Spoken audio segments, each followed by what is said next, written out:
اگر ایک صحافی نے وزیر خزانہ صاحب سے سوال پوچھ لیا، چونکہ وہ وزیر خزانہ ہے، خزانے کی کنجی ان کے ہاتھ میں، تو ان سے سوال نہیں کریں گے، کس سے کریں گے؟ تو ان کا جو رویہ تھا، کیا کہیں گے آپ؟ یہ آپ اس کو ظاہری بات اس کی مذمت کریں گے، اس رویے کی سپورٹ تو نہیں کریں گے ایسے رویے کو؟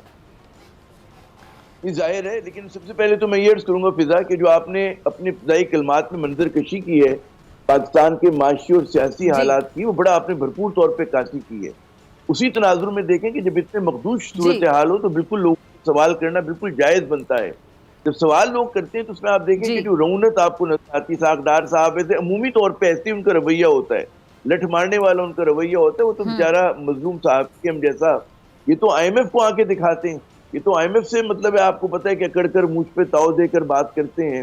تو ان کا تو رویہ یہی ہے، وہ جو ایک ہوتا ہے نا سٹل طریقے سے فنیس ہوتی ہے اتنا اہم عہدہ رکھنے والے شخص میں، وہ ان میں بالکل دور دور تک نہیں گئی ہے۔ پھر میں نے اکثر کئی پروگرامز میں کہا کہ اسحاق ڈار صاحب جو ہیں وہ کوئی اس طرح کے وہ نہیں ہے کہ اپنے وزیر خزانہ کے جو ریفارمز پہ اصلاحات پر یقین رکھتے ہوں، وہ اصلاحات پہ یقین نہیں رکھتے۔ وہ جو ہے مطلب عام ٹوسٹنگ کر کے فگرز کو ادھر ادھر گھما کر انہوں نے ہمیشہ معیشت چلائی ہے۔ اور آپ دیکھیں 90 میں بھی یہ بنے، 90 کی دہائی میں بھی بنے یہ وزیر خزانہ، اس کے بعد بھی بنے، اب پھر بن گئے ہیں۔ تو آپ دیکھیں اس ملک کی قسمت کہ ہم لوگ جو ہے اولڈ بوائز اسکول کلب میں پھنسے، ہمارے پاس گھوم پھر کر وہی چہرے آتے ہیں۔ آپ نے جو میکرو اکنامک انڈیکیٹرز کی بات کی، میں بلا مبالغہ ہی کہوں گا سرکاری اعداد و شمار آپ دیکھ لیں تو آپ کو ایک بات کا اندازہ ہوگا کہ شہباز شریف صاحب کی حکومت یا وزیر خزانہ اسحاق ڈار صاحب کا جو دور ہے، یہ پاکستان کے لیے معیشت کے حساب سے بدترین دور ہے۔ ہماری پر کیپٹا انکم جو پچھلے برس سے پچھلے مالی سال میں 1766 ہوا کرتی تھی، وہ گر کر $1568 رہ گئی ہے۔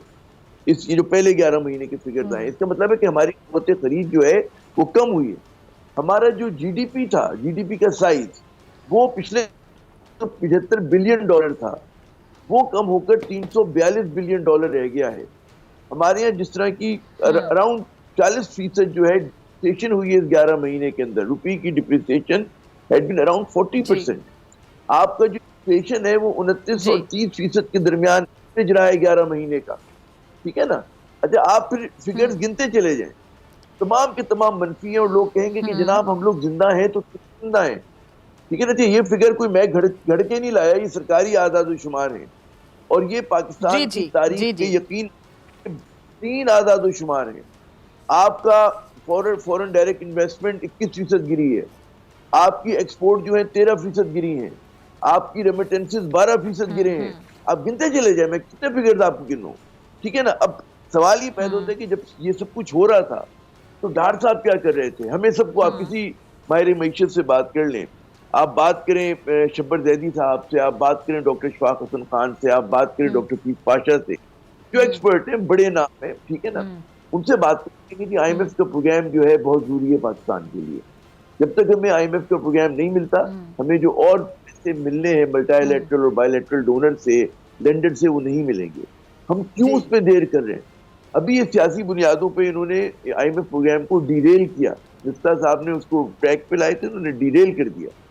جب ڈیریل کر دیا تو اس کا خمیازہ پوری قوم بھگت رہی ہے، اور آپ یقین مانیں جب یہ حکومت چلی جائے گی اور نیا آئی ایم ایف پروگرام فضا صاحبہ جب سائن ہوگا، اس میں ابھی ہم لوگ رو رہے ہیں، اس وقت ہم چیخیں مار رہے ہوں گے، بال نوچ رہے ہوں گے، ہمارا یہ حالت ہے۔ اس کے ذمہ دار سریحن اسحاق ڈار صاحب ہیں، ٹار اکنامکس ہے، ٹارک اکنامکس ہے ان کی، ٹھیک ہے نا؟ اور مجھے نہیں پتا، لوگ بالکل آپ ٹرائی کر رہے ہیں، لوگوں نے آپ ملٹری اس حوالے انسٹالیشنز سے کے کہہ رہے ہیں اوپر شاہد عامر جیسا کہ شرائط بھی مزید سخت ہوں گی؟ بہت سخت ہوں گی، اور میں کہہ رہا ہوں ابھی آپ دیکھیں نا کہ بالکل صحیح ہے کہ جی جن لوگوں نے ملٹری انسٹالیشنز پہ حملے کیے ان پہ سخت ٹرائل ہونا چاہیے، ان کا بالکل ان کے ساتھ انصاف ہونا چاہیے، لیکن جنہوں نے معیشت کو برباد کیا ان کے ساتھ بھی تو کچھ ہونا چاہیے۔ مطلب ہے کہ آپ ڈالر ٹرم میں ہمارا ڈیفنس کے اخراجات کم ہو گئے، ٹھیک ہے نا؟ ہر چیز کا آپ نے کمزور کر دی اس ملک کی، تو کون ذمہ دار ہے اس کا کون حساب دے گا؟ ٹھیک ہے نا؟ تو یہ میرے خیال میں اس وقت پاکستان میں ایک اکنامک ایمرجنسی والی صورتحال ہے، اور ڈار جنہوں نے صاحب حساب دینا ہے وہ سوال نہیں سنتے ہیں، وہ سوال سن کے سیکھپا ہو جاتے ہیں، جیسا صحافی بیچارے نے غلطی کر لی سوال پوچھ کے۔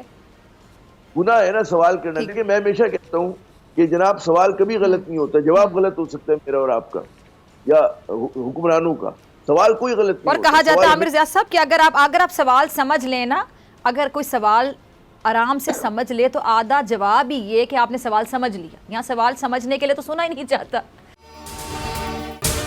اگر آپ کو یہ ویڈیو پسند آئی تو سبسکرائب کریں اور بیل آئیکن پر کلک کریں.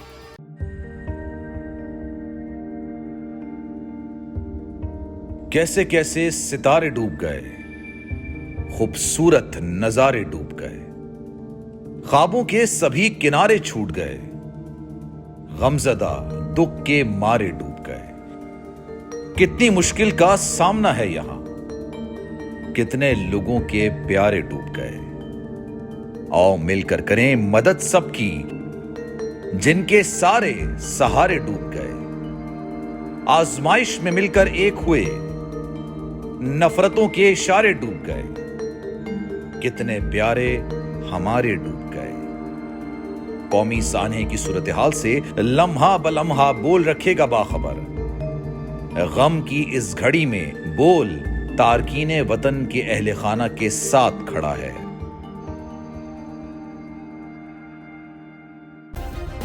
سبسکرائب کریں اور بیل دبائیں تاکہ کوئی خبر رہ نہ جائے.